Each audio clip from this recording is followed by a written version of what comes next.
What's up everyone, John Rettinger from Techno Buffalo here with an unboxing of the new T-Mobile flagship handset. Of course, this is the G2, the follow-up to the Android phone that really started the Android craze. Obviously, that is the G1. Let's go ahead and dig in and see where this guy improves.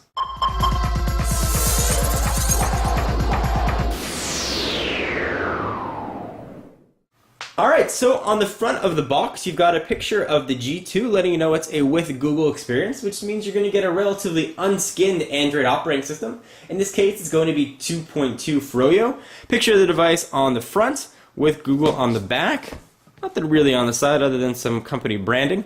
On the back, you're going to get a few specs here, and we'll go through all the specs a little bit more as we go. 5 megapixel camera with LED flash autofocus and 720p video capture. That's all fine and good. Let's go ahead and open the box and see what we're going to get. Here we have your T-Mobile G2. Push it off to the side for just 1 second. We'll keep digging in the box to see what we're going to get.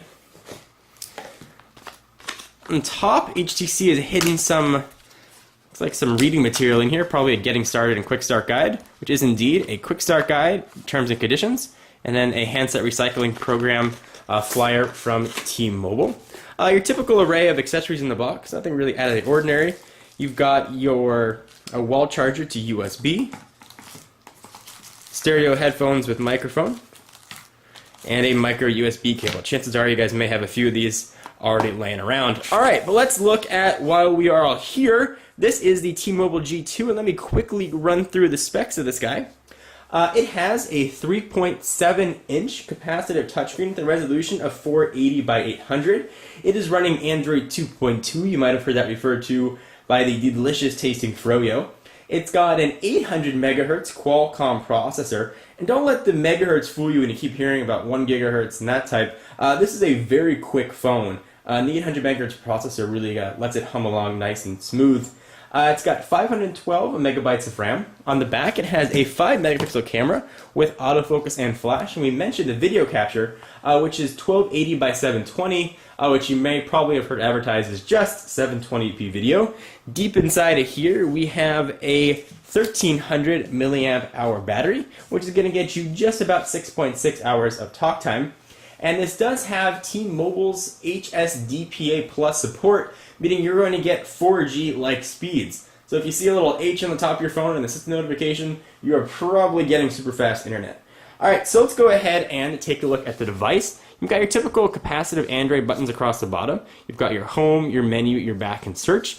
Gone in the G1 is the sort of dirt-gathering trackball. We now have an optical trackpad, which is nice to have the option to navigate whether or not you want to use your finger or you prefer more traditional scrolling. You sort of get that choice. And it is, of course, you can push it in and sort of get your 5-way navigation that way. On the left-hand side of the phone, volume up and down, micro USB charger. On the right-hand side, we've got your screen lock. Actually, battery release button, rather. Go ahead and pull that out. And that is where the battery comes. Sort of an interesting array. I would assume that was a screen lock that actually opens up the battery door. You saw it sort of come flying out. And here we have the 1300 milliamp hour battery I was talking about earlier. Pull that out, push the battery in, and we'll do a first boot up here in a minute. No SIM card installed though. Go ahead and try and push that back on. It really came flying out there. That was quite interesting. Let's see if we can get it to launch off again. No, didn't get the same force, but that's how the battery is going to be removed. And this does have a full slide-out QWERTY keyboard, sort of an interesting slide mechanism. Check it out sort of in slow motion. See the screen sort of rests on top of the keyboard. You can see it underneath there. It's sort of a new way for HTC, who made this phone, to make a slide-out keyboard. Now, while this phone has not been unboxed before, I have actually used a G2 in the past, and I'm a huge fan of this keyboard. I'm sometimes tough on QWERTY keyboards for poor designs. This one is actually designed really nicely. The keys have a bit of a rubbery feel to them, so there's a decent amount of separation. True in sort of typical slider format, you don't get a lot of key throw, so you have to sort of rest flat in order for the screen to sort of rest on top of it. But there is a okay amount of clickiness and tactile feedback, especially for a slider phone. Generally with slider phones, you have a hard time sort of accessing this top row of buttons because the screen comes down and hits it. Because of this unique design, there's actually a decent amount of space from the screen to that first row, so you're not going to have that problem while typing. While I do wish there was a dedicated row for numbers, I can definitely live with this keyboard. It's very, very nice and easy to type on. I like the big space bar. And if you're a fan of physical QWERTY keyboards, you're really going to like, I think, what the G2 has to offer. Go ahead and slide that back. On the top, 3.5 millimeter headset jack, and there is your screen lock and power button conveniently located right where your finger might be. Let's go ahead and power this guy on. No SIM card in there. Let's see what we're going to get. See if the battery even has any charge in it. So, letting you know that this is built by HTC. They are the makers of some of the better handsets on the market. Really, you get sort of an industrial feel to it. The G2 is a little bit on the heavier side, but not so heavy it's going to be sort of cumbersome to carry around. It's heavy enough to let you know you've got sort of a quality device. Build quality looks to be very impressive here with the G2. Alright, so we've got your sort of standard stuff here. We'll go ahead and just hit next. We'll skip the setup process here. Allow Google to check things out.